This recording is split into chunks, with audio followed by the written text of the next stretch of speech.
Purihin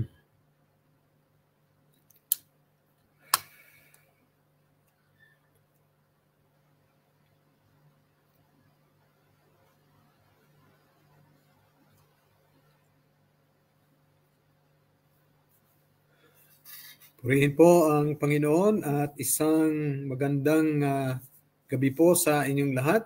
Isang pinagpalang gabi. Saan man po kayo naroon, mga kapatid ko. Tayo po ay online ngayon. Purely online dahil po may weather disturbance po sa Doha. Napakalakas po ng ulan kanina doon at maraming party po ng Doha ang binaha. Kaya marapat na lang siguro na tayo po ay umiwas sa mga heavy traffic ngayon at sa mga bahang lugar. Kaya kuwan po tayo ngayon. Online po tayo ngayon. Wala po tayo sa ating worship hall at ganun pa man, naniniwala po ako na sama tayo naroon, pwede po tayong magsama-sama sa pag-aaral ng banal na kasulatan sa pagpapatuloy po ng ating Historical Redemptive Seminar. Nasa na po tayo, 13th session. At ito po ang tungkol sa Resurrection in Redemptive History. Yan po ang ating pag-aaralan ngayon. Gaano ba kahalaga ang resurrection po sa kasaysayan ng pagtubos? Malalaman po natin yan sa ating pag-aaral ngayon. At bago po tayo tuluyang magsimula, tayo po ay manalangin muna at ipagkatiwala po natin sa ating mapagmahal na Diyos ang ating pong gagawing pag-aaral sa gabing ito. Tayo po ay manalangin. Ama naming banal, dakilang Diyos na nasa mga langit, maraming salamat po sa pagkakataong muli ninyo ipinagkakalob sa amin upang kami po ay sama-samang mag-aral ng inyong mga banal na salita at inyo pong patnubayan nawa po kami ng banal na Espiritu. Siya nawa po ang umakay sa amin upang siya ang magbukas ng aming puso't isipan at maunawaan po namin ang mga pag-aaralan po namin ngayong gabi. Palain niyo po ang bawat isa sa amin, Panginoon, saan mang dako ng mundo naroon ang aking mga minamahal na kapatid. Akin po silang pinagpapala at hinihiling ang pagpapala ninyo sa kanila. Palain nawa po ang aming pag-aaral na ito sa katahimikan, O Diyos, at pagpatawad po kung saan po kami nagkulang at nagkasala. Ito po ang aming samagdalangin sa pangalan ng aming Panginoong Hesus. Amen. Sa pong magandang gabi po muli sa inyong lahat, mga mahal na kapatid. Diyan dito sa Alcor, diyan sa Doha, sa ating pong mga sister churches sa NCCM at sa JCF. Pagpalain po tayong lahat ng ating Panginoon sa oras na ito. At tayo po ay magpapatuloy sa atin pong Historical Redemptive Seminar. At ngayon tatalakayin po natin ang topic po na the resurrection, that is the resurrection of Jesus Christ in redemptive history. Ano ang role ng resurrection ni Jesus Christ sa pagtubos po ng kasalanan o sa pagtubos sa tao mula sa kasalanan at sa kamatayan? So, purihin po ang Panginoon at tayo po ay magsisimula sa pamamagitan po ng historical context muna. Kailangan po maunawaan natin ang context ng resurrection sa panahon po ng ating Panginoong Jesucristo nang siya po ay nandito sa lupa. At titingnan po natin muna ang historical context nito para po lalo nating maunawaan ang kahalagahan po ng resurrection ng ating Panginoong Jesucristo. Okay, so naparito ang ating Panginoong Jesucristo at meron po siyang 12 alagad. 12 alagad na pinili upang makasama po niya sa kanyang ministeryo sa lupang ito. 24/7 sa loob ng 3.5 years. Kaya ito pong mga pinili niyang alagad na ito, sila po ang mga nakasama ng ating Panginoon sa kanya pong ministeryo dito sa lupa. Okay. So ito pong pulutong na ito ng mga disciples ni Jesus Christ, itong inner circle niya, kasama po nila ang ating Panginoong Jesucristo 24/7 mula po nung mabinyagan ang ating Panginoong Jesucristo hanggang sa ang ating Panginoong Jesucristo po ay bumalik na at pumailan lang patungo ng lupa, ng langit. Okay? Bumalik na po siya. At ito yung mga eyewitnesses ng ating pong Panginoon. Napakahalaga po ng kanilang role. Irreplaceable po ang role ng ating mga unang apostles na ito. Irreplaceable po sa redemptive history. Hindi pwedeng palitan yung kanilang role as eyewitnesses of Jesus Christ. Kailangang may mga eyewitnesses po talaga. Hindi pwedeng mga hearsays lang o kaya ay solo lang na kinausap ng Diyos ang isang prophet. Hindi po tayo naniniwala sa ganyan. Naniniwala po tayo na ang revelation o kapahayagan ng Diyos ay ginawa niya sa pamamagitan po ng kasaysayan. Pagka sinabi natin kasaysayan, ay nandyan po yung mga events at yung mga taong kasangkot sa events, lalo na po yung mga nakakita mismo ng mga events na nangyari sa buhay ng ating Panginoong Jesucristo. Sila ang eyewitnesses ng ating Panginoong Jesucristo. Okay, so sa loob ng 3.5 years, kasama nila po ang ating Panginoong Jesucristo. At bago pa nagsimula na sila po ay tawagin ng ating Panginoong Jesucristo, nung palang ipanganak ang ating Panginoong Jesucristo, ang sabi po sa ulat sa San Lucas, the people were in great expectation na darating yung kanilang Messiah sa panahon na yon. Now, pagka pinag-aralan po natin yung mga prophecies, lalo na yung prophecies ni Daniel, right?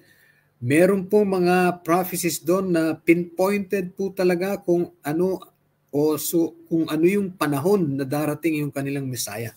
Darating yung kanilang Messiah at maghahari ang kanilang Messiah sa panahon po ng ika-4 na kingdom. Nag-umpisa po yung mga visions ni Daniel, nag-umpisa po yan sa Babylon, pagkatapos Medo-Persia, pagkatapos Greece, at pagkatapos Rome. Yan po yung extent ng mga prophecies ni Daniel. Kaya kung titingnan natin, yung pang-4 po na world empire na nanakop sa buong mundo ay walang iba kundi ang Roman Empire. At ang sabi sa Daniel 7, kung babasahin niyo po yung Daniel 7, 1 hanggang 13 or 14, makikita niyo doon na nagkaroon ng vision si Daniel at nakita po niya na yung anak ng tao, right, one like the Son of Man, na lumapit sa Ancient of Days, na walang iba kundi ang Ama. Right? At ang Ama po ay binigyan ang Son of Man na ito ng isang kaharian, ng isang dominion. Right?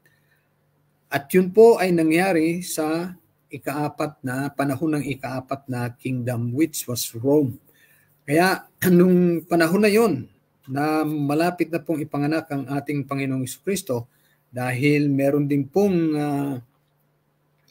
pong prophecy sa Daniel 9 na talaga pong matutukoy kung kailan, anong year ipapanganak ang Messiah. At kung susundan pong maigi at pag-aaralang maigi yung Daniel 9, yan po ang prophecy tungkol sa kung kailan, anong year darating ang ating Panginoong Jesucristo. So, yung mga tao po sa panahon ng ating Panginoong Jesucristo, very much aware sila na merong mangyayari, inaasahan nila. The people were in great expectation nung panahon na yon. Sa panahon na malapit ng ipanganak ang ating Panginoong Jesucristo. At maliban po sa mga Israelites, meron din pong mga pantas na lalaki. Natatandaan niyo po yung, kung tawagin natin, 3 kings, although 3 wise men ang tawag ng banal na kasulatan sa kanila. Mga po yan, mga non-Jews. Hindi po sila mga Israelites, hindi sila mga Jews. Pero pinag-aralan din po nila yung Jewish scriptures at alam nila, natukoy nila yung kapanahunan na yung Messiah na inaasahan po ng mga Jews ay darating. So, bagamat hindi sila mga Hudyo dahil nanampalataya sila na ang Israel po, ang Diyos nila ay ang tunay na Diyos. Kaya po sila ay concerned din, interested sila sa nangyayari sa bansang Israel, lalo na po yung kanilang inaasahang pagdating ng kanilang Messiah. Ayan. So ngayon, itong mga alagad ng ating Panginoong Jesucristo, talaga nag-aabang sila sa pagdating ng Messiah. Kaya nung i-introduce na siya ni Juan Bautista, nakilala nila kaagad ang ating Panginoong Jesucristo. Ang sabi nga nung mga disciples niya, si Philip at saka si Nathaniel, nakita na namin ang sinulat ni Moses at ng mga propeta na darating, yung kanilang Messiah. At ito nga si Jesus Christ of Nazareth na anak ni Joseph. Yun ang pagkakilala nila sa ating Panginoong Jesucristo. Alam natin na foster father niya lang si Joseph sapagkat ang tunay na ama niya ay walang iba kundi ang Diyos na Ama. Alright? So, nakilala nila at talagang very excited sila. Kung titingnan nyo, bakit nila iiwan yung kanilang mga trabaho? Iniwan po nila yung kanilang mga trabaho. Iniwan ni Peter yung kanyang pamilya. At kahit na itong mga iba pang mga kasamahan ni Peter, iniwan din nila yung kanilang mga pamilya. Right? At sumama sila sa ating Panginoong Jesucristo. 24/7 kasama po nila ang ating Panginoong Jesucristo. Isipin niyo yung excitement na yon, na eto na yung hinihintay nilang matagal na panahon, na hinintay ng kanilang mga ninuno, hinintay ng mga 12 tribes nila hanggang sa nagkawatak-watak na sila. Ganun pa man, hindi po nila binitiwan ang kanilang pag-asang ito na darating yung kanilang Messiah. At ngayon nga, nung dumating ang ating Panginoong Jesucristo, nakilala nila na ito na nga yung ipinangako ng Diyos sa kanila. So, nakasama nilang kumain, matulog, at mag-preach kung saan sila nagpunta-punta sa iba't ibang lugar. Naging popular po ang ating Panginoong Jesucristo. Dahilan na rin sa mga milagrong ginawa niya, mga makapangyarihang milagro na nasaksihan po ng maraming tao nung panahon na yon. So, talagang excited na itong mga disciples ni Jesus Christ. Bagamat may mga mali po silang pangunawa kung ano talaga ang gagawin ng Messiah pag dumating ang Messiah, ganun po man yung excitement po nila ay nandoon talaga. Okay? So ngayon, kasama sila ng ating Panginoong Jesucristo sa kanyang mga preaching ministry, teaching ministry, nandun po lagi sila. At dahilan sa kadalasan ng ating Panginoong Jesucristo po ay nagsasalita sa patalinhaga dahil isa po yan sa mga prophecies na palatandaan ng Messiah, magsasalita po siya sa parables. Nakapan po yan, nakahula po yan. So ganun nga ang ginawa ng ating Panginoong Jesucristo at merong purpose kung bakit siya nagsalita sa mga parables. Para sa ganun, yun lang talagang gustong makaalam ng katotohanan. Yung mga uhaw, yung mga gutom sa katotohanan, yun lamang po makakaunawa sa mensaheng dala ng ating Panginoong Jesucristo. Sa panahon pong ito, belligerent na po as a whole, belligerent na, matigas na ang Israel. Dahil sa nakaraan po nilang kasaysayan, pag may pinapadalang mensahe sa kanila ang Diyos, nire-reject nila lagi. Pinapatay nila yung messengers ng Diyos na nagdadala sa kanila ng salita ng Diyos, ng mensahe ng Diyos. Pinapatay nila at kinuusig. So dahil po dun sa recurring pattern ng pagpapadala ng mensahe ng Diyos sa kanila at ng messenger at yung kanilang rebellion at pag-persecute sa mga messengers ng Diyos, dahil po dun sa paulit-ulit na yon na pagtanggi nila sa katotohanan ng pinadadala ng Diyos sa kanila, umabot sa sukdulan po na pinatigas na sila ng ating Panginoong Diyos. At sa panahon pong ito ng ating Panginoong Jesucristo, belligerent na po yung sobrang tigas na ng mga puso ng mga Israelita. Ganun pa man, meron pong mga mangilan-ngilan na minority na talagang taos-puso sa kanila yung paghihintay sa darating na Messiah. Yun naman pong iba na naghihintay din dahil nakalagay po sa kanilang scriptures na may darating na Messiah. Kaya lang, ang pangunawa naman nila, eto ang darating na Messiah, isang warrior na mangunguna sa Israel para po labanan at gapiin yung lahat nilang kaaway. Yun naman ang nasa isip po ng iba. Right? Masyadong literalistic at naging masyadong political po ang pananaw nila sa role ng Messiah. Nang Messiah ang mangunguna sa kanila, magiging hari nila laban sa mga sumasakop sa kanila. Gaya po nung panahon na yun, sakop sila ng Roman Empire. So ngayon, eto na ang ating Panginoong Jesucristo, nakasama niya ang mga alagad niya, at sa kanila pong mga preaching at sa private na Bible studying, ibinibigay po ng ating Panginoon sa kanyang mga disciples. Lalo po nilang nakilala ang ating Panginoong Jesucristo at lalong naging matatag ang kanilang paniniwala na ito na nga ang ipinangako ng Diyos na Messiah na magliligtas sa kanila mula sa lahat ng kanilang mga kaaway. Ang hindi lang po nila na-realize, ang pangunahin talaga nilang kaaway ay kasalanan at ang kamatayan. Right? Ang kamatayan ang nagbibigay ng meaninglessness po sa buhay ng tao. Okay? At akala nila ang kanilang mga kaaway ay yung mga bansang nananakop sa kanila tulad ng Roman Empire. Pero mas meron po silang pangunahing kaaway at kaaway din natin. At kailangan makita natin na kaaway natin talaga ito ang kasalanan at ang kamatayan. At yun ang pangunahing gagapiin ng Messiah pagka siya po ay dumating. Okay. So ngayon, kausap nila ang ating Panginoong Jesucristo. Sabi nga ni Apostle John, yung salita ng buhay ay aming nakita, aming narinig, aming nahipo. Yung ibig sabihin na sense ng physical senses nila. Kaya sila po ay mga eyewitnesses ng ating Panginoong Jesucristo. At sa kanila pong closeness na yan, isipin mo, 3.5 years mong kasama, 24/7, kahit saan sila magpunta, magkakasama sila. Siyempre nagkaroon po ng bonding talaga, na malalim na bonding, na kung sasabihin natin higit pa po sa bonding ng natural family natin.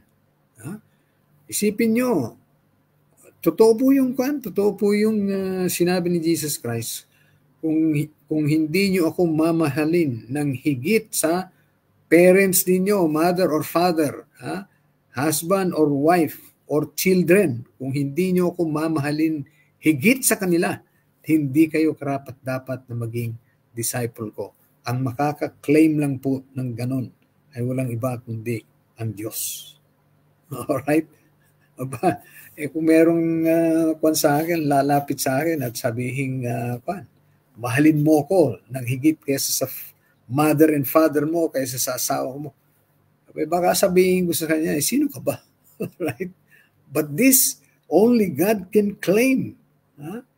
Isipin niyo yun, claim ng ating Panginoong Jesucristo na kung hindi siya mamahalin ng higit sa kanilang mga parents, ng higit sa kanilang mga asawa, sa kanilang mga anak, mga kapatid, hindi sila karapat-dapat maging disciple ni Jesus Christ. This can only be claimed by God Himself.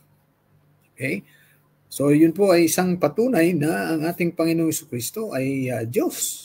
Isipin mong i-claim niya na mahalin mo siya ng higit pa kaysa dun sa mga pinakamamahal mo sa buhay. Isipin niyo po yun. Right? Ang Diyos lamang po makaka-claim ng ganon. Alright, so iniwan po nila talaga yung kanilang mga pamilya at sumunod sila sa ating Panginoong Jesucristo. At dahil doon, nagkaroon po sila ng malalim na bond. At saka yung kanilang hope po sa future. Hindi lamang sa present, kundi lalong-lalo na po sa future nila, yung kanilang hope po talaga ay naisalalay na nila sa ating Panginoong Jesucristo. At yung mga po nila, imagination nila, naglalaro na yan sa future, na itong kanilang Mesayang ito ang mangunguno sa kanila para gapiin ang lahat ng kanilang mga kaaway. Right? So,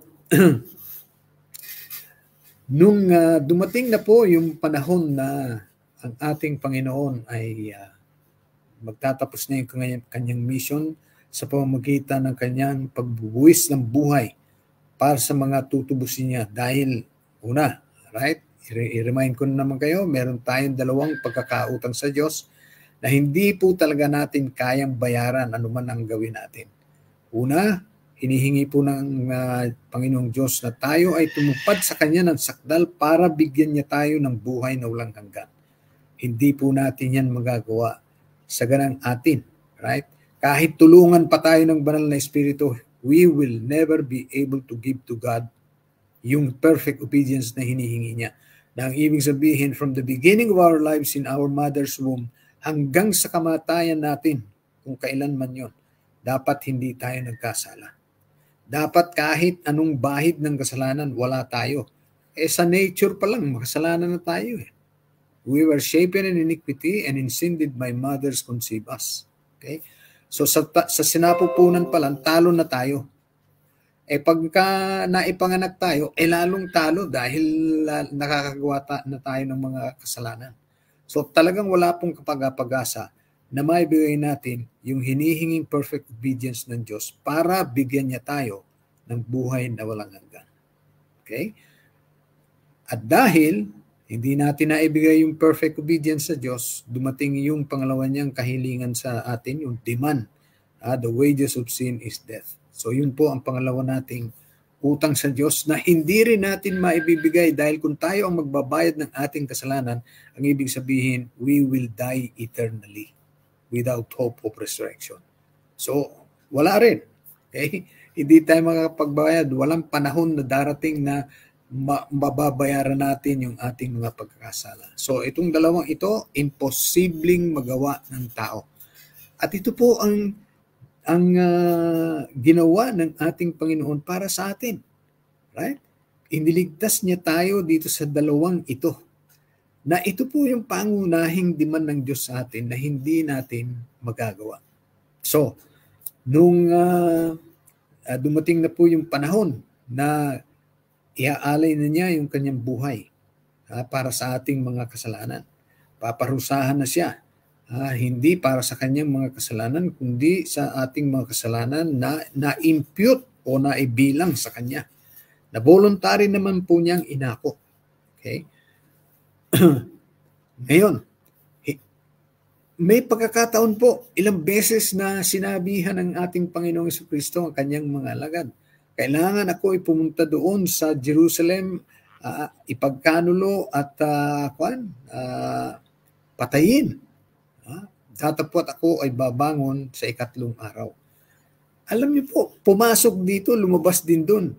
At sabi pa ni Peter, hindi mangyayari yan sa iyo, Panginoon.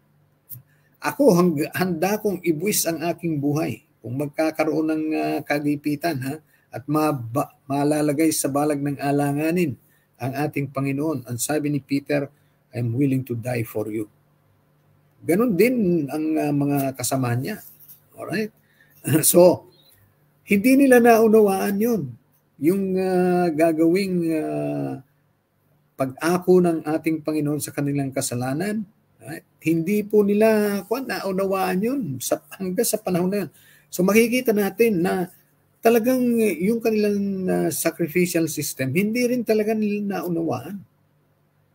Kaya nung dumating na po yung panahon na dadakpin na ang ating Panginoon at pagkatapos ay nilitis na siya at pinagpasapasahan ng mga corrupt na charges ng mga judges, nako, doon na nagkawatak-watak yung mga disciples ni Jesus Christ.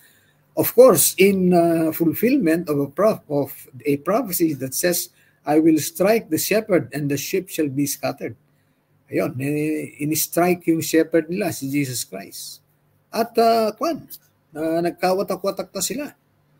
Meron lang isang, dahil siguro, binatilyo pa ito, si John, na nandun kasama ng ating, ng ni Birhen Maria, kasama na hanggang dun sa mamatay ang ating Panginoon Kristo.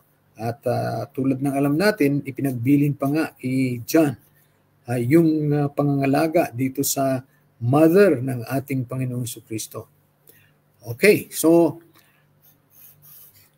yung kanilang hope na eto na nga, itatayo na niya muli ang kingdom ng Israel dito sa lupa at siya ang maghahari bilang kanilang messianic king. At yun po ang naunawaan nila, tulad ng naunawaan po ng mga Kristiyano ngayon, na yung ipinangako kay David na merong manggagaling kay David. Kaya ang ating Panginoon po ay galing kay David, anak ni David ang tawag sa kanya, which is one of the titles of the Messiah, the Son of David. Pagka tinawag kang the Son of David, ang ibig sabihin niya, kinikilala siya bilang Messiah. Dahil alam nila na yung isa sa mga titles na tatawagin ng ating Panginoon bilang Messiah nila ay yung Son of David. Kaya ilang beses po, pag binabasa niyo yung Gospels, ang tawag kay Jesus Christ, Son of David. Yun po ay bilang pagkilala na siya talaga yung Messiah na darating. Okay? So, eto na. Nakita, nasaksihan ng ating mga alagad o ng mga alagad ni Jesus Christ nang hulihin ang ating Panginoong Kristo. And ilagay nyo man yung inyong sarili dun sa kanilang katatayuan. Nakakita na kayo ng napakaraming milagrong ginawa ng ating Panginoong Kristo. And there were times na siya ay babatuhin na, pero parang nabubulag niya yung mga dadakip sa kanya at yung mga papatay sa kanya, nabubulagan, dumadaan lang siya sa gitna nila, hindi siya nakikita.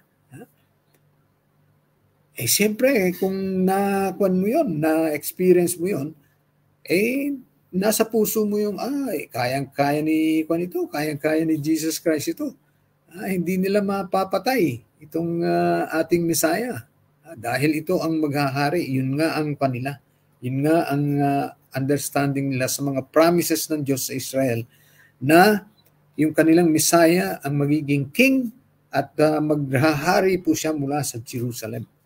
Yan din po ang inaasahan ng mga Kristiyano ngayon. Right? Tulad nung maling pangunawa ng mga disciples ni Jesus Christ at ng mga Jews nung panahon nila. Right? So ngayon, nung makita nila na mukhang hindi lalaban ang ating Panginoong Kristo, hinagupit na, pinutungan na ng korona, ng tinik, at ngayon ay ipinako na sa krus. Nakita nila hindi nagmilagro ang ating Panginoong Kristo para pakawalan niya yung kanyang sarili sa pagkakabihag dito ng mga Hudyo at mga Roman soldiers. Hanggang sa namatay ang ating Panginoong Kristo. At nung matiyak nila na namatay ang ating Panginoong Kristo, ang kanila pong pag-asa ay naglahong lahat. Imagine ninyo yung kanilang pag-asa na inilagak nila dito sa ating Panginoong Jesucristo na kinikilala nilang tama naman yung pagkilala nila, ito yung Mesaya. Kaya lang, nagkamali sila kung ano yung gagawin ng Mesaya. Paano sila ililigtas? Yun po ang yun ang hindi nila naunawaan. Na ililigtas pala sila sa talagang pangunahing nila, kaaway. Unang-una, yung hustisya ng Diyos na humihiling na sila ay mamatay dahil sa kanilang mga kasalanan. At siyempre para magkaroon sila ng buhay na walang hanggan, kailangan nila ng perfect obedience na sadyang hindi po nila magagawa. It is impossible for men. Ang sabi nga ni Jesus Christ sa Matthew 19. So ngayon, nung makita nila at napatunayan na ang ating Panginoon ay patay na. At nailibing na nga. Right? Nandun pa si Joseph of Arimathea, yung kanyang libingan ng hiniram para paglagakan ng katawan ng ating Panginoon Jesucristo. Kasama niya si Nicodemus na nagbaba sa cross at naglagay po nung yung Jewish rites sa mga patay. Lagyan nila ng ng sari-sari pong yung parang sa kanila pang imbalsamo, right? Spices para sa ganun at saka nila binalot po ng ng puting linen yung buong katawan ng ating Panginoong Jesucristo. Pagkatapos nilang applyan ng mga spices yung kanyang katawan. So, alam nila talaga na namatay ang ating Panginoong Jesucristo. At kasamang namatay ng ating Panginoong Jesucristo yung lahat po ng kanilang pag-asa. Isipin niyo na lang yun, ha? Yung bang asang-asa ka na, eto na, maghahari na itong Mesaya at ililigtas na niya tayo sa ating lahat ng ating mga kaaway. Tapos namatay. Isipin niyo na lang po yung dagok sa kanilang pag-asa. Kaya nung gabing po yun na namatay ang ating Panginoong Jesucristo, nagkawatak-watak na sila. Nagkanya-kanya na at lalong nakakahiya. Nakita nila ang future, wala. Kasi sila man ay hinahunting ng mga Hudyo dahil alam ng karamihan ng mga Hudyo na sila ang mga alagad ng ating Panginoong Jesucristo. At sila man ay pinaghahanap ng mga Jewish leaders para patayin din, right? Para i-persecute. So, talaga pong kumbaga pusikit na dilim na gabi sa buhay ng mga alagad ng ating Panginoong Jesucristo nang siya ay mamatay. Isipin niyo yung ikinman mo na, ibinigay mo ng lahat yung pag-asa mo sa Kanya. Na ito ang magliligtas sa iyo sa lahat ng iyong mga kaaway. Na ito ang maghahari sa Israel at siya ang magdadala sa glorious future uli ng Israel. Pagkatapos ngayon, namatay. At yung hopelessness po nitong mga disciples ni Jesus Christ ay mababakas dito sa salita nitong dalawang disciple, hindi kasama sa 12, nung sila po ay naglalakad mula sa Jerusalem papunta ng town ng Emmaus. Alam niyo, sabi niya, we had hope that He would be the one to redeem Israel. Inasahan namin na siya ang magliligtas, ang tutubos sa Israel. Pero siya ay namatay. Right? Kaya kung isipin niyo po, wala na pag-asa. Wala na silang hinihintay pang mangyayaring maganda. At siyempre pa, isipin mo, 3.5 years na kasama nila ang ating Panginoong Jesucristo. Nangangaral, nagpipreach, nagtuturo sa mga tao. Anong mukha na lang ang ihaharap nila sa mga tao ngayon? Ngayon na namatay na, yung kanilang ipinagmamalaki na ito yung Mesaya na magliligtas sa atin sa lahat ng ating mga kaaway. Isipin niyo po yung kahihiyan na yun. nahaharapin nila. So para sa kanila, wala na pong wala nang pag-asa sa hinaharap. Wala, despair lang ang talaga ang nakikita nila. Hopelessness and despair. Kaya po sa context na yan ng kanilang hopelessness and despair, yung message ng resurrection na dala-dala nung unang mga babae, yung mga babae ang napili ng ating Panginoon na magdala ng mabuting balita na siya ay muling nabuhay. At sabi ng dalawang disciples at yung mga kasamahan namin babae, sabi niya gano'n, binalita na nabuhay siyang muli at empty yung tomb. So litong-lito itong dalawang alagad. Ano bang paniniwalaan namin na hindi kasi pangkaraniwan ang patay ay nabubuhay. Siyempre, kung meron akong alam na namatay tapos sasabihin mo sa akin nabuhay, may magugulo yung isip ko. Magugulo yung isip ko at best at hindi ko paniniwalaan at worst. At ganun nga itong itong mga alagad ng ating Panginoong Jesucristo. But then, nung matiyak po nila na ang ating Panginoong Jesucristo ay nabuhay na maguli, nako, sabi ko, ilagay natin yung sarili natin dun sa mga sapatos nitong mga alagad ng ating, o sandals nitong mga alagad ng ating Panginoong Jesucristo. Isipin nyo kung gaanong tuwa ang naramdaman ng mga disciples nung mapatunayan talaga nila na ang ating Panginoong Jesucristo ay muling nabuhay. Abay, lahat po nagbago. Lahat nagbago.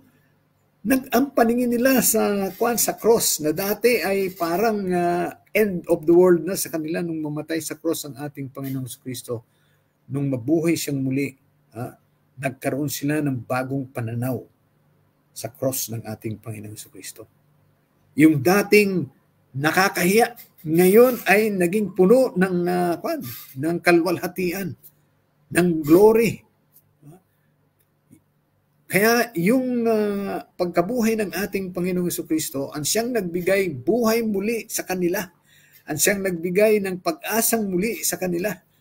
And from the standpoint of the resurrection of Jesus Christ, the disciples of Jesus Christ saw everything new. Bago talaga biglang nabago ang pananaw nila. Una, nagbago ang pananaw nila sa ating Panginoong Jesucristo. Right? Yun ang totoo pala yung mga sinabi nito. Na pumasok dito sa isang tenga, lumabas doon. Na siya ay na siya ay papatayin sa Jerusalem at mabubuhay siyang muli sa ikatlong araw. Pero totoo pala.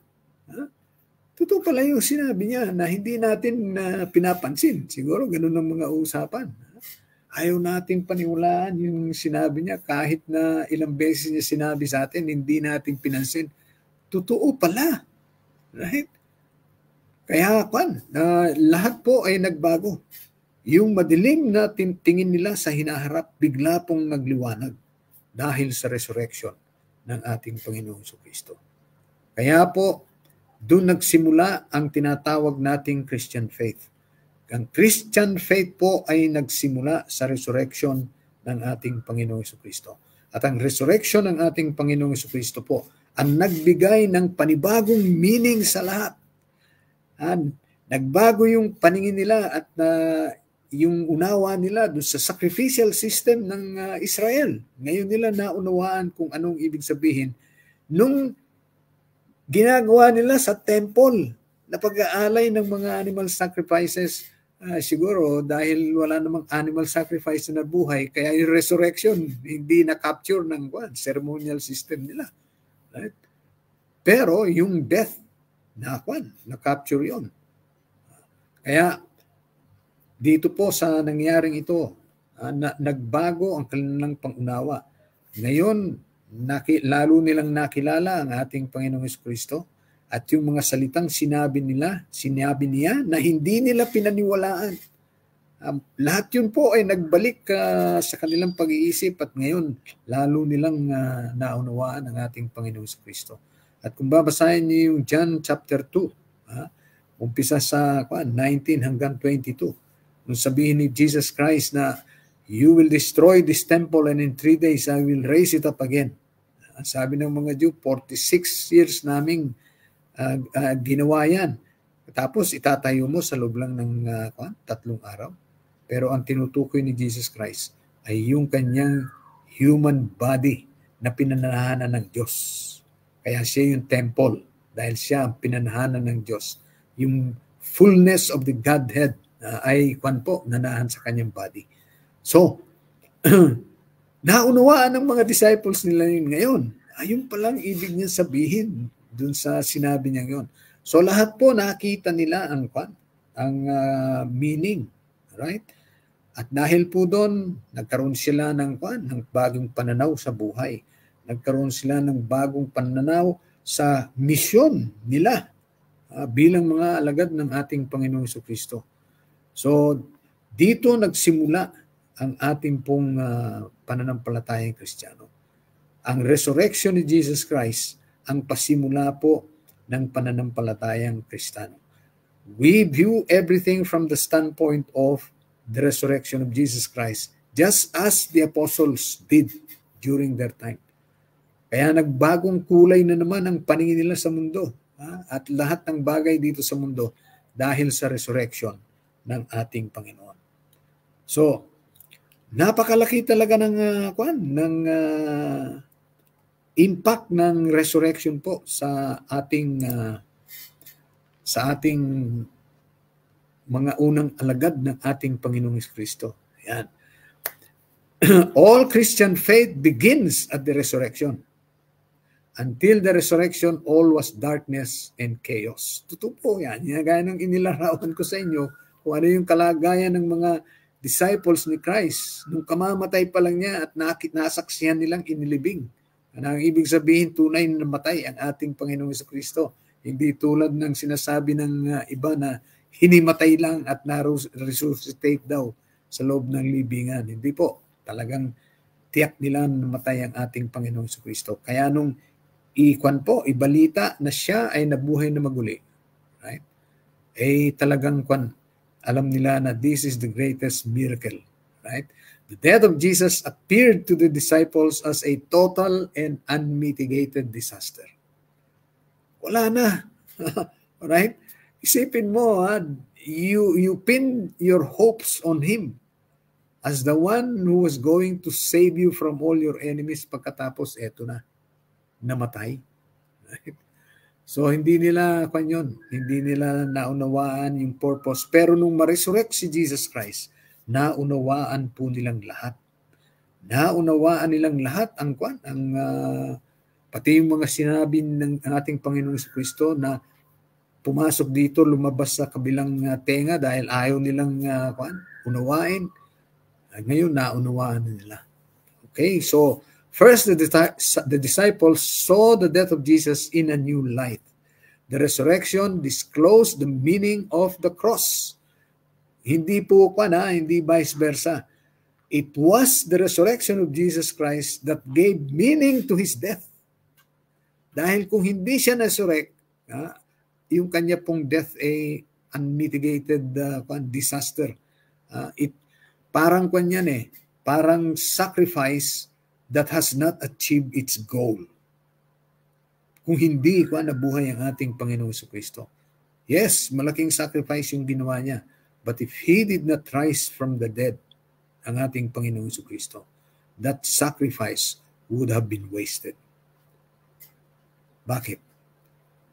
Habang nananatili ang ating Panginoon sa libingan, na ang ibig sabihin nananatili siyang patay, ang ibig pong sabihin niyan, nagbabayad pa siya ng ating mga kasalanan. Bakit? Because the wages of sin is death. Habang patay siya, nagbabayad siya. Kaya nung siya ay mabuhay na muli, ang ibig sabihin nun, lahat ng pagkakautang natin sa hustisya ng Diyos ay bayad na. Fully paid. Wala nang tayong utang dahil sa ating mga kasalanan. So napakalaking truth na nag-impact sa kanang mga disciples of Jesus Christ. All right. Everything was seen by the disciples in a new light. They began to understand the purpose of Christ's mission and the mystery of His person. So too, the resurrection threw new light on the meaning of the Old Testament. Ngayon nila naunawaan yung kanilang mga rituals na ginagawa.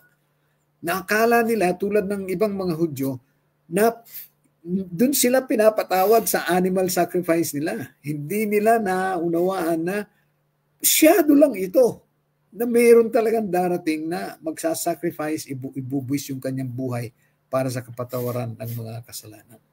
Alright.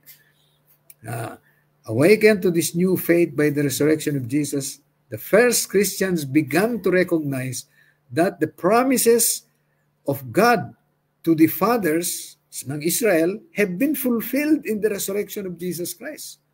Naunawaan nila yung Old Testament dahil po sa resurrection ni Jesus Christ. So also they saw the status of the Mosaic law in a new light, sin in a new light, and their mission in a new light, the world in a new light, and the future in a new light.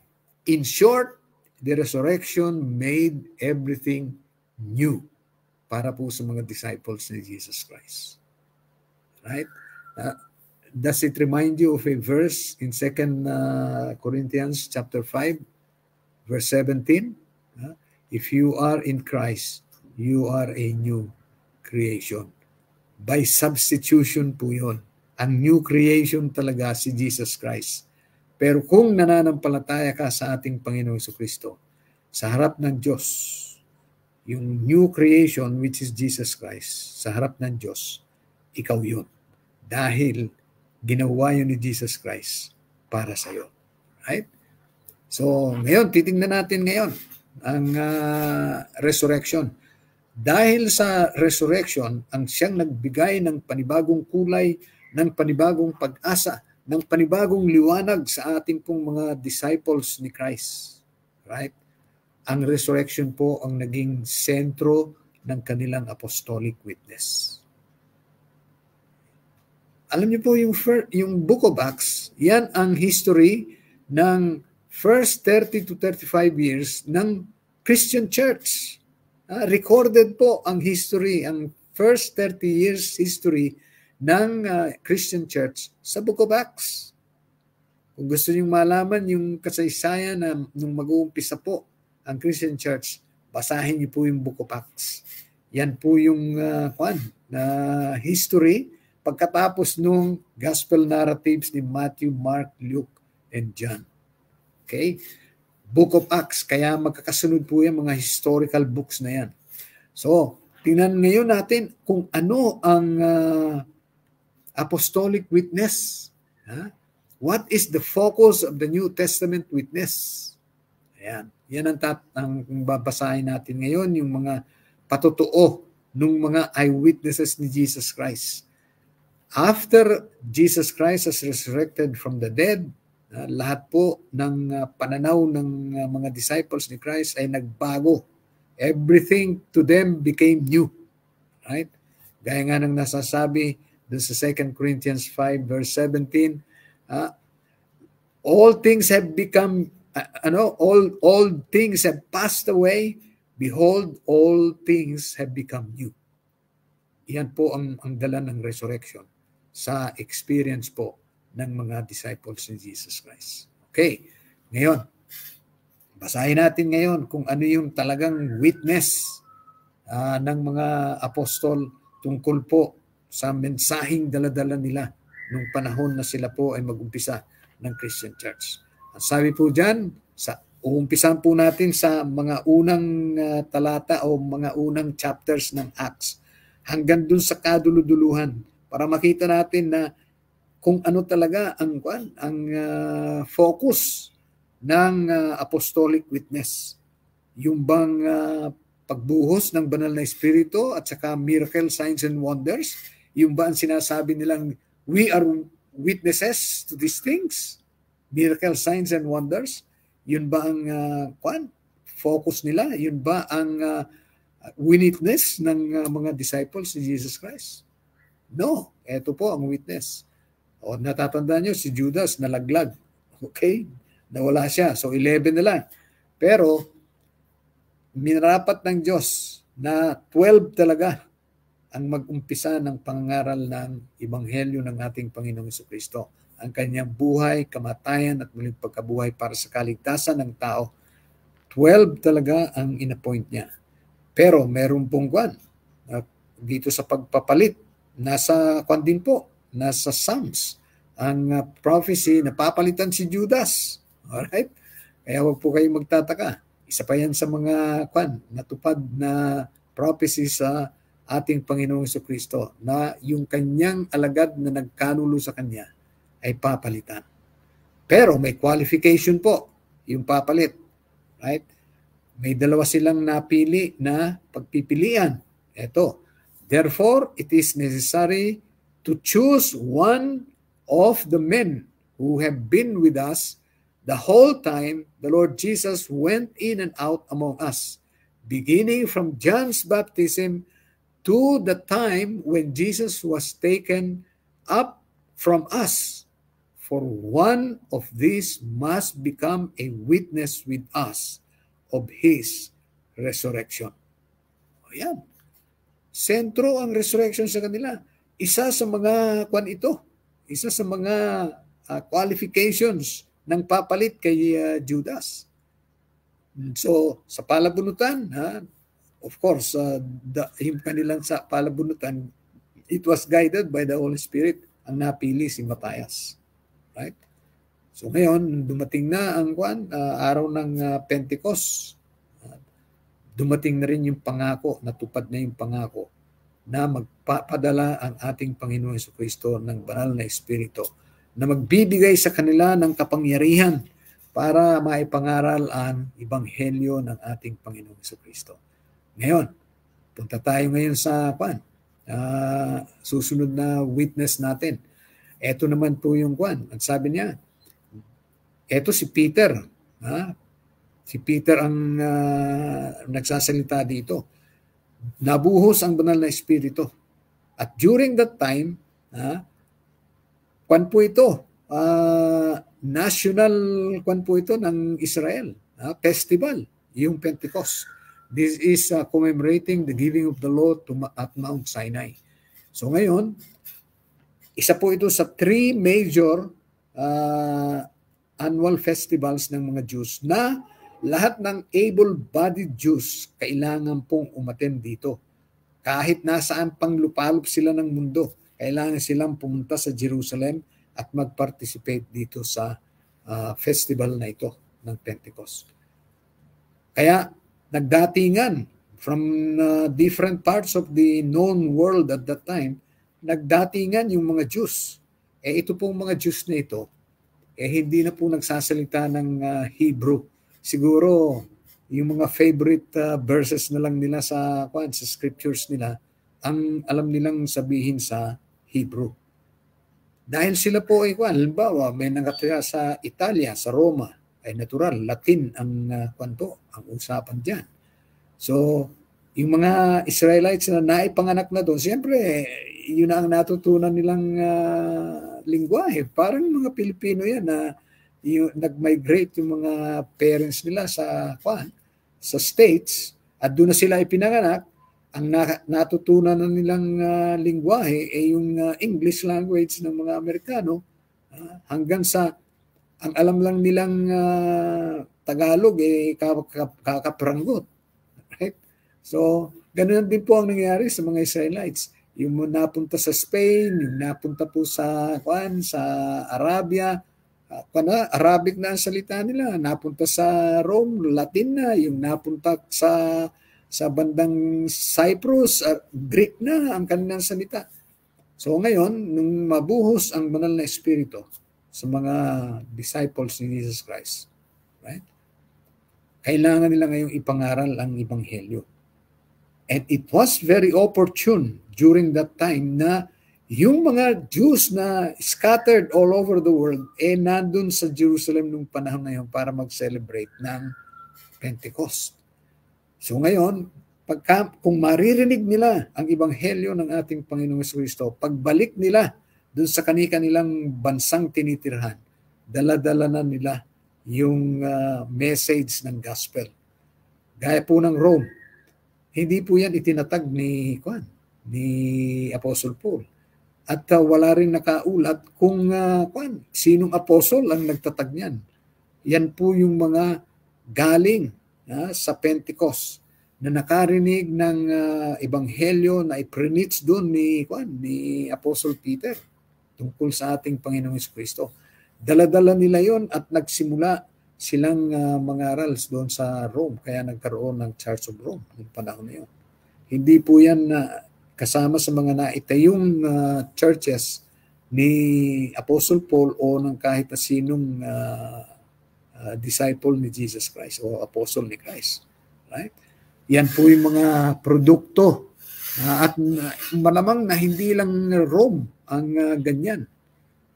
Kundi yung pang iba-ibang mga Jews na nanampalataya sa ating. Remember, sa unang sermon, Christian sermon, sa Pentecost, si Peter nakakonvert po yung sermon niya ng 3,000 Jews na galing sa iba't ibang lugar yung mga Jews na yan. Kaya dala-dala na nila nung bumalik sila sa kanilang mga bansang tinitirhan, dala-dala na po nila yung mensahe tungkol sa ating Panginoong Jesucristo, na ang ating Panginoong Jesucristo ang siyang Messiah na hinintay nila ng matagal, hinintay ng kanilang mga ninuno, hinintay ng 12 tribes nila. Right? At ngayon ay dumating na at sinampalatayanan nila na ito na nga ang ating Messiah na ipinangako ng Diyos. So, ang sabi diyan, nung ipaliwanag ni Peter, God has raised this Jesus to life. And we are all witnesses of the fact. Yan ang witness ng mga apostles. Right? At ito pa, sa Acts 3:15, ganun din. Sabi ni Peter, the Jews killed the author of life, but God raised him from the dead. We are witnesses of this. So ang witness ng mga apostles, ang sentro po ng witness nila ay ang resurrection ni Jesus Christ. With great power, sa Acts 4:33 naman, with great power, the apostles continued to testify to the resurrection of the Lord Jesus, and much grace was upon them all. Acts 4:33. Ito naman, nung magpagaling ang ating mga apostles, si Peter at saka si John, at nagtaka yung mga nakasaksi. Pero ang sabi ng ating mga apostles, ang sabi niya, the God of our fathers raised Jesus from the dead. We are witnesses of these things, and so is the Holy Spirit. So, yung mga milagrong nagagawa ng mga disciples, inascribe po nila sa ating Panginoong Jesucristo at sa banal na Espiritu. At ito ang patutuo na ang ating Panginoong Jesucristo nga ay binuhay ng Diyos mula sa mga patay. Okay. Ito naman ang patutuo ni Peter kay Cornelius at sa sambahayan ni Cornelius. We are witnesses of everything si Jesus Christ yan, He did in the country of the Jews and in Jerusalem. They killed Him by hanging Him on a tree, but God raised Him from the dead on the third day and caused Him to be seen. In fact, mayroong instance na at one time 500 ang nakakita sa ating resurrected na Savior. Right? Yan po yung sa Acts 10. O yun naman susunod na prophecy, sa Acts 30 naman. Si Paul naman ito. But God raised Him from the dead, and for many days He was seen by those who traveled with Him from Galilee to Jerusalem. They are now His witnesses to the people. Ayan. hanggang sa panahon na si Apostle Paul po ay siya na yung dominant na apostle na nagbi-mission sa iba't ibang mga lugar ng mga Gentiles. Right? At dahil po doon, dahil kung saan man mapunta si Apostle Paul, una, ang pupuntahan niya yung mga Jews sa kanilang mga synagogues. Pagka hindi tinanggap yung message ng gospel ng mga Jews, saka pa lang siya magpipreach sa mga Gentiles. So, marami sa mga Gentiles ang naniniwala. Pati yung mga converts ng mga Jews. May mga Gentiles kasi na nag-convert sa Judaism. Pati yung mga converts nila yon na paniwala na ang ating Panginoon Kristo ang siyang tunay na Messiah na hinihintay ng mga Jews. At dahil po doon, nainggit yung mga Jews. Bakit nahahatak yung kanilang mga members, pati yung mga na-proselytes nilang mga Gentiles. So, gumawa ng paraan itong mga Jews para sa ganun, hindi na mga pangaral itong mga apostles natin o mga apostles ni Christ sa kanilang mga synagogues. Na-kick out sila sa mga synagogues ng mga Jews at nagkatotoo yung sinabi ng ating Panginoon sa kanila, you will be hated for my name's sake.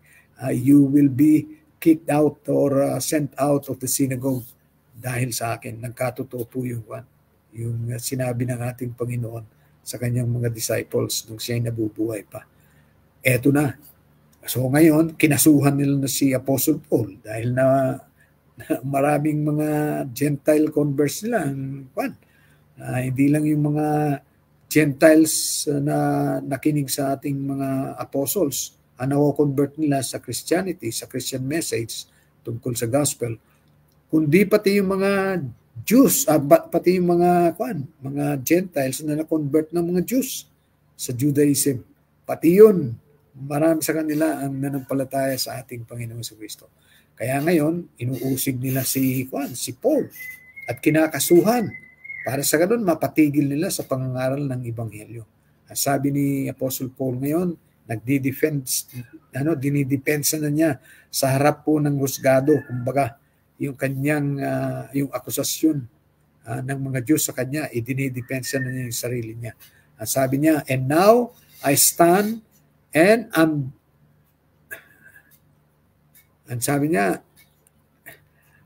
and now I stand and am judged for the hope of the promise made to our fathers. To this promise, our 12 tribes earnestly serve God day and night.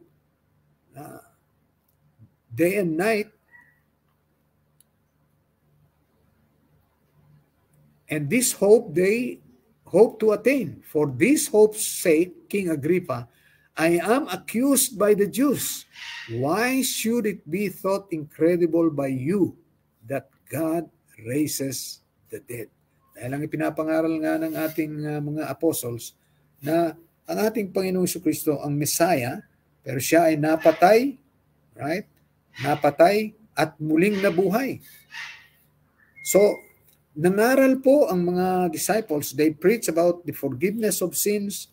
They preach about having eternal life. They preach about salvation in the context of the resurrection of Jesus Christ.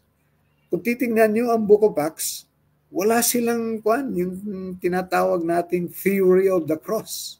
Right? Basta sinasabi nila, kayong mga Hudyo, pinatay ninyo ang Messiah, pinatay ninyo ang author of life sa tulong ng mga evil men. Ibig sabihin yung mga Roman soldiers na pumatay sa ating Panginoon Kristo. So, dahil sa kanila pong katuwaan sa resurrection ng ating Panginoon Kristo, later on na lang po sila nakadevelop yung tinatawag nating the theology of the cross. Kung mapapansin ninyo sa Book of Acts, for the first 30 years of the resurrection of Jesus Christ, wala po silang theory of the atonement. Wala. Tayo ngayon, alam na natin, right? Dahil later on, ipinaliwanag na rin ng mga ng mga disciples sa kanilang mga sulat, pinaliwanag na rin nila ang meaning ng death ni Jesus Christ from the standpoint of the resurrection. Okay? So, yan, malinaw sa mga binasa po natin sa Book of Acts na during the first 30 to 35 years of the Christian witnessing, ang sentro po ng witness ng mga Kristiyano, ng mga disciples ni Jesus Christ, ay walang iba kundi ang resurrection ni Jesus Christ from the dead. Right? Ang katunayan po niyan, ang resurrection ng ating Panginoong Jesucristo mula sa mga patay, ang siya pong pinakadakilang event sa tinatawag nating gospel event. Siyan ang pinakadakilang event. The resurrection of Jesus Christ encapsulates all God's saving and redemptive acts both in the Old Testament hanggang sa cross. Lahat po yan, yung redemptive acts ng Diyos na yan, ay na-capture po sa resurrection ni Jesus Christ. Kaya, kumisan sinasabi ni Apostle Paul, ang gospel niya is the resurrection of Jesus Christ. Right? Jesus raised, Jesus came from the line of David and resurrected. This is my gospel. Yun po ang Jesus, the seed of David, right? Risen from the dead. This is my gospel. Kaya nakakapsule po doon yung tinatawag nating gospel events, which are the life, death, and resurrection of Jesus Christ. Of all the events in the life of Jesus Christ, it was the resurrection of Jesus Christ that captures all the redemptive acts that He did. Kaya po, napakahalaga po nito. Ang resurrection po, ang siyang tinatawag nating victory ng Diyos. Laban sa lahat ng mga kaaway ng tao. First and foremost, sin and death. Right? Yan po ang Yan po ang katotohanan tungkol sa resurrection ni Jesus Christ. Okay. The above scriptures which we have read from the book of Acts, right, show the resurrection as the focus of the apostolic witness. Acts covers the first 30 years of Christianity. Within this period, the apostles preached the saving gospel in terms of the resurrection without even mentioning of Christ dying on the cross for our sins. Yun po ang tinatawag kong theology of the cross. Right? Para bang wala silang theology of the cross that Christ died for our sins. Later on na lang sa kanilang mga writings. Dahil nga, nung maunawaan nila ang resurrection ni Jesus Christ, naunawaan na rin nila ang meaning po ng death ni Jesus Christ. Not vice versa.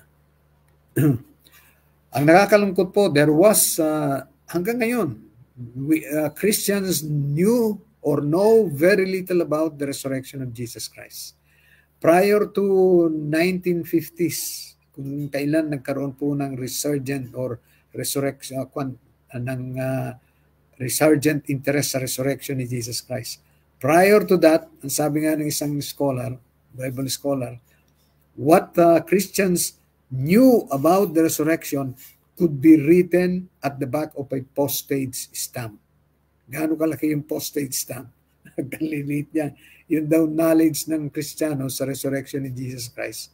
Ibig sabihin sa meaning nito, pwede mong isulat sa likod ng postage stamp. Ibig sabihin ganyan kaliit ang alam natin sa resurrection. But not now.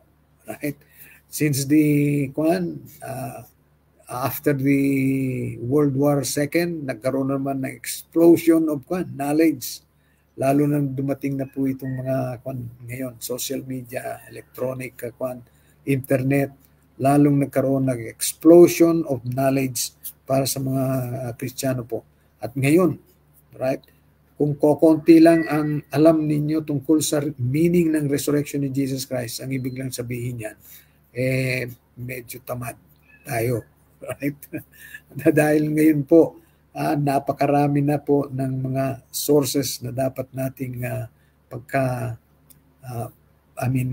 pagkuhanan ng knowledge sa meaning ng resurrection ni Jesus Christ. The resurrection is the real eschatological exodus of salvation history. Pag-aaralan din po natin ito sa susunod naman sa Sabado. Resurrection as the exodus, right? The eschatological exodus. Natatandaan niyo yung sa Old Testament, yung exodus ng Israel from their Egyptian bondage? Ito po yung reality. Shadow lang po yun, yung exodus na yun. Ito yung reality ng exodus from the house of bondage, yung resurrection ni Jesus Christ. At yan po yung pag-aaralan natin sa susunod nating pag-aaral. Okay, so pangalawang tanong, what did the apostles say about the death of Christ in their earliest preaching of salvation recorded in the book of Acts? Ano pong sinasabi nila? Hindi sila nag-preach na tulad ng ginagawa natin ngayon na Christ died for our sins. Of course, sila na rin ang nagpaliwanag later on. But in the first 30 years of their preaching the gospel, ang sabi nila, kayo mga Hudyo, pinatay ninyo ang author of life. Pinatay ninyo ang Messiah, si Jesus Christ. Pero binuhay siyang muli mula sa mga patay. Okay? It may come as a surprise to many Christians that the apostles, the first evangelists, are recorded as preaching Christ's resurrection, not his death, as the basis of our salvation. Totoo po yan. Basahin niyo ang Book of Acts. They do say that he was killed by wicked hands, right? But they say nothing about his death bringing forgiveness and salvation. Later on na lang natin po nalaman yan. Ito po ang sabi nila, this man, si Jesus, was handed over to you Jews, by God's set purpose and not for knowledge. And you, yung mga Jews, with the help of wicked men, the Roman soldiers, put him to death by nailing him to the cross. But God raised him from the dead. Ito pa rin, sabi nila, you, the Jews, killed the author of life, but God raised him from the dead. We are witnesses of this fact. Then know this, you and all the people of Israel, it is by the name of Jesus Christ of Nazareth, whom you crucified, but whom God raised from the dead, that this man stands before you healed. Nakita nyo? Wala silang theology on the cross for the first 30 years of the Christian church. It is important for us to recognize that in the earliest days of the church, the apostles preached a saving gospel in terms of the resurrection without any mention of Christ dying on the cross for our sins. Basahin niyo po yung Book of Acts. Okay? Why then does the New Testament in various places ascribe saving significance to the death of Christ? O bakit nagkaroon ng significance yung death ni Jesus Christ as saving us and forgiving us our sins? Only after many years had passed did the apostles begin to understand the revelation about the death of Christ. The apostles therefore understood the meaning of the death of Christ from the vantage point of the resurrection. Apart from the resurrection, the death of Christ would have been only a senseless and obscene tragedy. The resurrection turned night into day for the apostles. They then interpreted everything in the light of the resurrection. In their first resurrection enthusiasm, they did not appear to have any theology of the death of Christ. They did not even appear to make the simplest affirmation about his dying for our sins. It took time for them to see the fuller meaning in the death of Christ, of Jesus. It was the resurrection, therefore, which invested Calvary with meaning, not vice versa. Ngayon, kung titingnan niyo po, if there had been no resurrection, there would have been no value in the death of Christ. Bakit po? It's like the sacrifice of love which did not achieve its goal. Ganyan po ang mangyayari. Alam niyo po, kung hindi napalaya ang Europe sa Nazi Germany sa pamamagitan ng invasion po ng Allied forces ng Europe, nung in-invade nila sa Normandy, 1 million soldiers ang namatay para i-liberate ang Europe. Alam niyo po, kung hindi na-liberate ang Europe at hindi natalo ang Germany, yung buhay na naibwis na yun, more than 1 million lives na ibinwis para mapalaya sana ang Europe. Kung hindi nanalo ang Allied forces, lahat pong namatay na yun, parang namatay sa wala, para sa wala. Pero dahil nanalo sila, right? Yung D-Day po ay nagkaroon ng meaning, yung Victory Day. It was the defeat of the enemy ang nagdala ng victory sa Europe. At doon nagkaroon ng meaning po yung sacrifice ng millions of soldiers na namatay para po ma-gain ang victory laban sa tyranny ng Nazi Germany. Ganun din po yung death ni Jesus Christ, kung hindi siya na-resurrect, ang ibig sabihin hindi pa natapos yung pagbabayad niya at hindi tinanggap ng Diyos yung kanyang ginawa, walang kabuluhan. At sabi nga ni Apostle Paul, if Christ was not risen from the dead, you are still in your sins.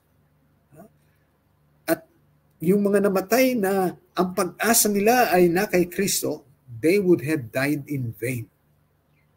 Ganyan po ang kahalaga ng resurrection para sa ating mga Kristiyano. So, purihin po ang Panginoon at naunawaan natin ngayon ito. Ngayon, why is the resurrection the greatest liberating power of God? Ayan. At sabi po sa Philippians 3:10 ni Apostle Paul, I want to know Christ and the power of His resurrection. May power talaga ang resurrection. I pray that you may know His mighty strength, which He exerted in Christ when He raised Him from the dead.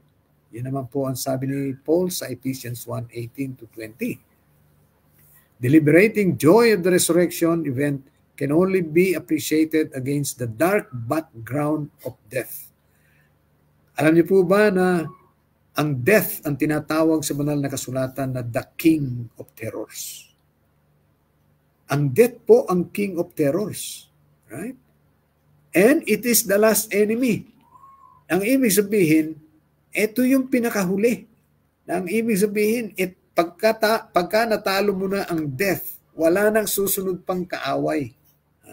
This is the enemy, the last enemy to be defeated. Ang death. Ngayon, para maunawaan natin kung bakit ganyan na lang ang ang kahalagahan ng victory over death, the last enemy. Sa Old Testament at pati na lang sa New, ang Panginoon po ay dinidescribe ng banal na kasulatan as the living God. The living God.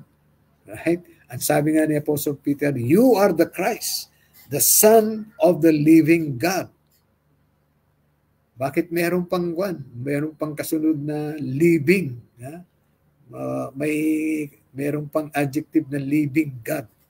Hindi na lang you are the Son of God. Kundi you are the Son of the living God. Dahil ang ang Diyos ay ang author of life. Siya ang pinanggagalingan po ng buhay. Lahat ng nilalang na may buhay ay utang nila ang buhay sa Diyos. Ang Diyos ang fountainhead ng life. Siya ang bukal ng buhay, ang Diyos. Ano ang opposite po ng buhay? Ang opposite po ng buhay ay death. Right? Kailangan maging malinaw po sa atin ito. Ang opposite po ng life ay death. Okay? Para maunawaan natin, na kung ano ang ibig sabihin ng the wages of sin is death. Pag sinabi nating death, kumisan na niro-romanticize ng mga Kristiyano ang meaning ng death. Sasabihin nila, death ang ibig sabihin niyan, separation from God. But do you know that as long as you are alive, you are not completely separated from God? Gaya halimbawa, yung mga naniniwala po na merong everlasting hell na kung saan yung mga nandun sa hell ay meron ding eternal life. Ay paano sila magiging conscious kung wala silang buhay? You need life in order to be conscious. And as long as you have life, you are not actually separated from God. Why? Saan mo kukunin ang life mo? Right? Siya lang naman ang pinanggagalingan ng life. So in order to be completely separated from God, you have to be completely separated from life. In other words, kailangan patay ka. Death is the only a real separation from God. Kung buhay ka at conscious ka, you're not completely separated from God. Right? Dahil dala-dala mo yung meron ka pang connection sa Diyos. Yung consciousness mo, yung buhay na dala-dala mo, kahit saan ka pa naroon, nasa impyerno ka man, hindi you are not completely separated from God because you have something in you that belongs to God alone. Kaya kung meron kang nandyan pa na pag-aari ng Diyos, right? You are not completely separated from God. Only when you are dead, when life ceases, right? Doon ka palang magkakaroon ng complete separation from God. Okay? And because death is the opposite of God, who is life, ang kamatayan is the most heinous thing to God because it is the opposite of Him, ang death. Kaya alam niyo po, sa Old Testament, in order to impress the heinousness of death sa Israelites, pagka po nakahawak sila ng kahit anong patay, animal, tao, basta patay, right? They become unclean. At merong mga seremonya pa na kailangan nilang gawin. Maghuhugas, maliligo, at mga seremonya pa na dapat nilang gawin para sa ganon, ma-declare silang legally, ceremonially clean. Right? Because death is the father of all heinous thing to God. Siya po yung pinaka-ama ng lahat ng karumal-dumal na kinasusuklaman ng Diyos. Okay?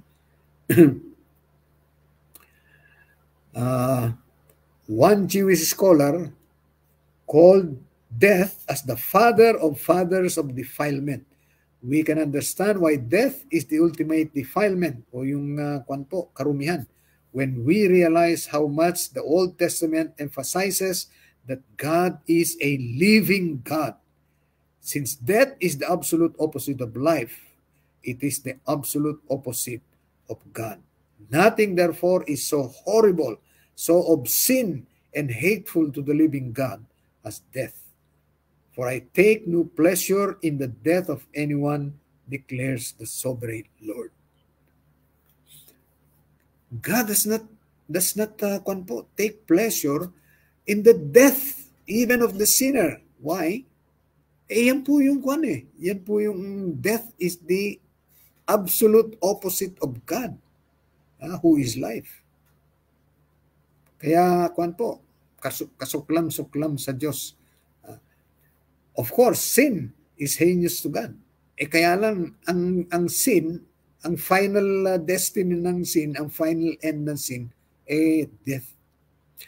Sin and death are only varying degrees of defilement. Sin is a very personal tragedy because it alienates the sinner from fellowship with the living God. But your iniquities have separated you from your God. Your sins have hidden His face from you so that He will not hear. Ang sabi po sa Isaiah 59 verse 2. Since God is the only fountain of life, separation from Him brings death. Death is but the last stage of the horrible disease of separation from God, which is sin. Sin, when it is full grown, gives birth to death. Yan po ang sabi sa James 1:16.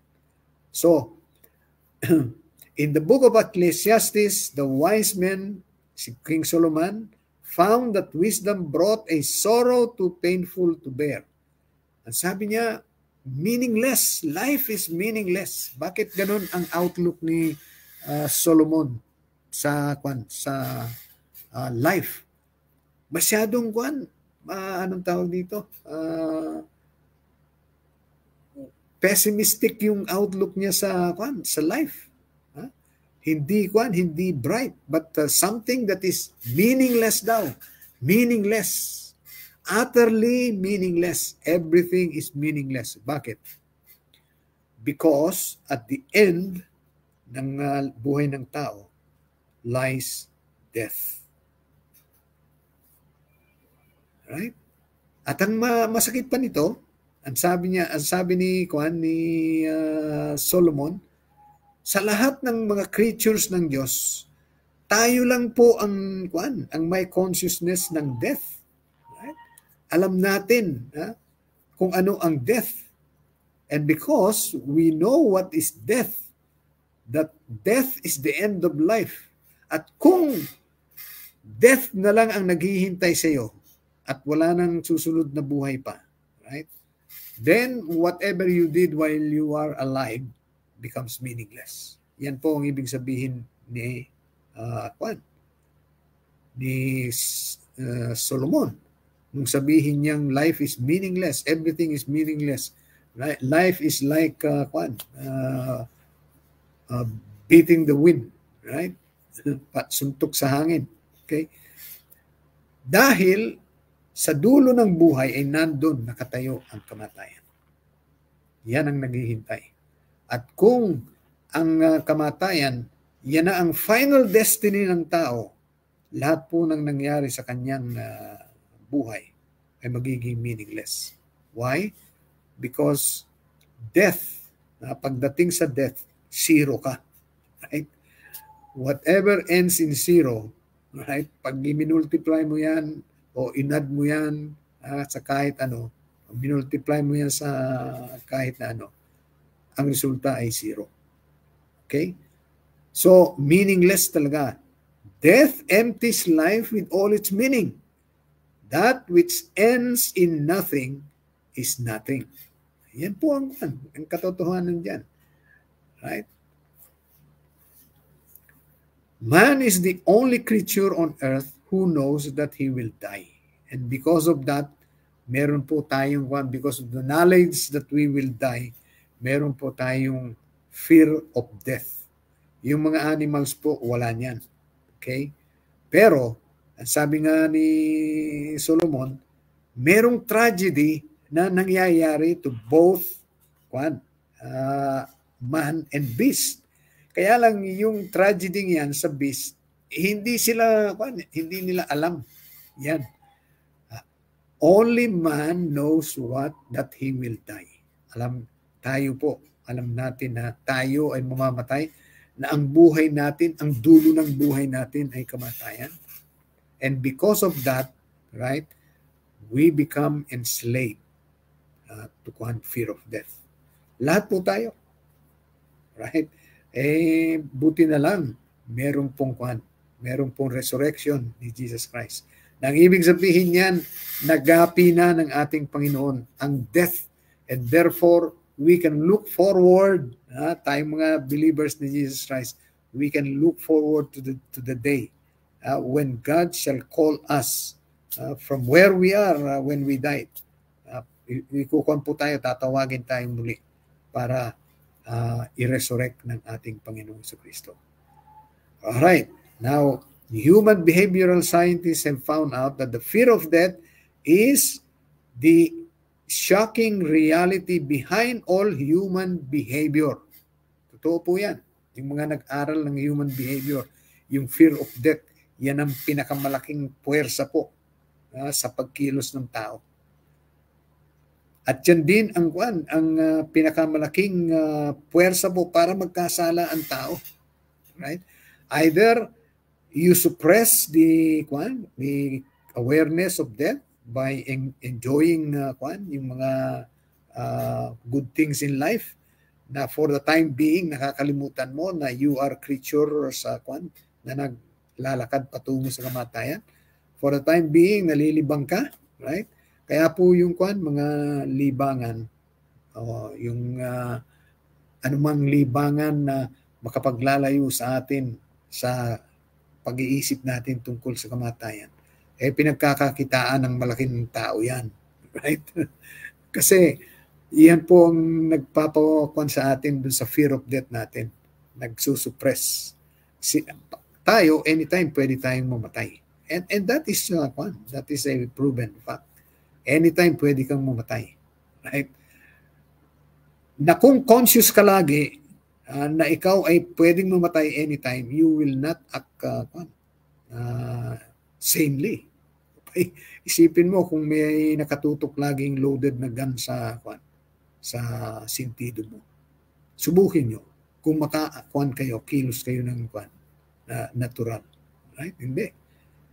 But we are suppressing our fear of death by indulging ourselves with mga sideshows na nakakakuan po sa atin. Momentarily nagpapawala sa atin ng fear of death natin. Okay? So, kuan po yan. Yan naman ang anong tawag dito, pinanggagalingan ng sin. Kung ikaw ay merong panustos para malibang ka, para wag mong laging iniisip na you are a creature subject to death anytime, right? Naglilibang ka ng mga libangan na kung ano-ano. Usually you are indulging in sin pagka gusto mong maglibang, right? Although may mga paglilibang naman po na hindi naman masama, pero kadalasan pagka naglilibang, nandiyan na yung happy hour. Pag sinabing happy hour, yan na, alam na natin kung ano yan. Happy hour, happy, gusto mong maging happy para for the time being na happy ka, makalimutan mo yung fear of death mo. Ngayon naman, para naman dun sa mga walang panustos, para po yung fear of death i-suppress, nakakagawa naman ng krimen dahil ayaw mo matay yung may sakit na mahal sa buhay. Ayaw mo matay dahil wala silang pagkain. So gagawa ng paraan na kahit masama para lang mabuhay. Yan po ang dinulot-dulot ng fear of death. Kaya yung behavior po ng tao, knowingly, aware ka o hindi man, right? This is dictated by man's fear of death. Kaya ang sabi po sa Hebrews chapter 2, tayo pong mga tao, we have been enslaved by our fear of death.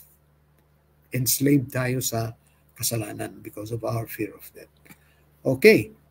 So, dahil sa resurrection, we are being liberated from our fear of death. Kaya napakalaking liberating power ang resurrection. Dahil po, yan ang nagpapawala sa atin ng fear of death somehow, right? Sabi nga, may mga tao ngayon na they are ready to die. Knowing na secured na yung kanilang resurrection pag dumating si Jesus Christ. Yes. Somehow nawawala yung fear of death mo. And many faithful are willing to die for their faith. Bakit? Alam mo, natalo na ang death na resurrection ni Jesus Christ. So, kanyan, liberating, very strong liberating power yan para pakawalan tayo sa mga bondages natin. Sa sin, bondages sa anumang pumipigil po sa atin para maging malaya. So, yan po, yung liberating power ng resurrection ni Jesus Christ. Sabi po dito sa ating the gospel story is old but ever new. We need to recapture the thrilling story of Christ's conquest over death. The only way he could destroy death was by becoming subject to its solidarity with all of humanity. He must enter the chamber of hell or of death. Nung pong sabihin na he entered the chamber of hell, ang ibig lang po sabihin niyan, he entered death. He really died, ang ating Panginoon Kristo. Once we recognize that death is the ultimate state of human sinfulness, that is separation and estrangement from the living God, we may see that Jesus bore our sins, right? And was made sin simply by the fact that he voluntarily submitted to death. The reality of his sin-bearing love is located in death, just as the reality of righteousness and salvation is located in his resurrection. Right? Christ's victory over our greatest enemy, death, which may also be called the putting away of sin or purging our sins, took place in his resurrection. God liberated his Son by raising him from the dead, and in this very act forgave all our sins. Remember, if Christ did not rise from the dead, we are still in our sins, and restored the broken relationship between God and man in the person of the risen Christ. So, yan po ang implication ng resurrection of Jesus Christ. Christ's death in itself was no victory either for Christ or for those whom he represented. Apart from the resurrection, his death would have been an unmitigated disaster and a senseless tragedy. If Christ has not been raised, you are still in your sins. Because of Christ's victory over death in his resurrection, death has been emptied of its horror and its terror. For the believer in Christ's resurrection, death is rendered both harmless and beneficial. In removing the fear of death, resurrection faith removes the entire basis of sin's reign. When the fear of death is gone, bondage to sin is gone, and God's people are therefore free from the bondage of sin and death. They only have the hope of life after death, for Christ's resurrection is the pledge of theirs. But by the present power of the resurrection, which operates within history, they truly have life even before death. Dahil po sa resurrection ni Jesus Christ, kahit na po itong temporal life natin ngayon ay nagkakaroon ng meaning. Right? That means we enjoy life. Dahil alam natin na pagka itong temporal life na ito ay mag-end na sa death, we know that there is resurrection day for us all. Kaya purihin ang Panginoon dahil sa resurrection ng ating Panginoong Jesucristo, nagkaroon po talaga tayo ng pag-asa. Yan.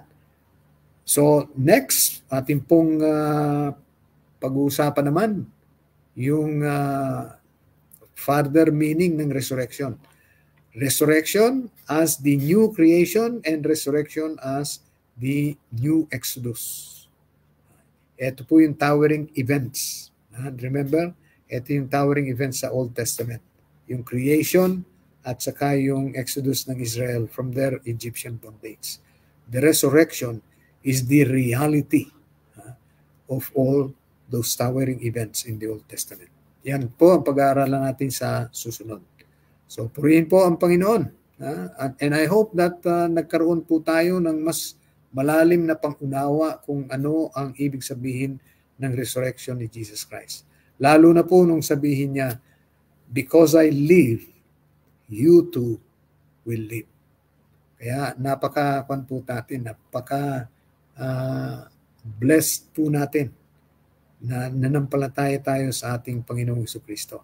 Dahil nung tayo po ay nanampalataya sa kanyang life, death, and resurrection, unang-una, we appear as fully righteous in the eyes of God, and therefore, pwede niya tayong bigyan ng eternal life. But our righteousness is the righteousness of Jesus Christ.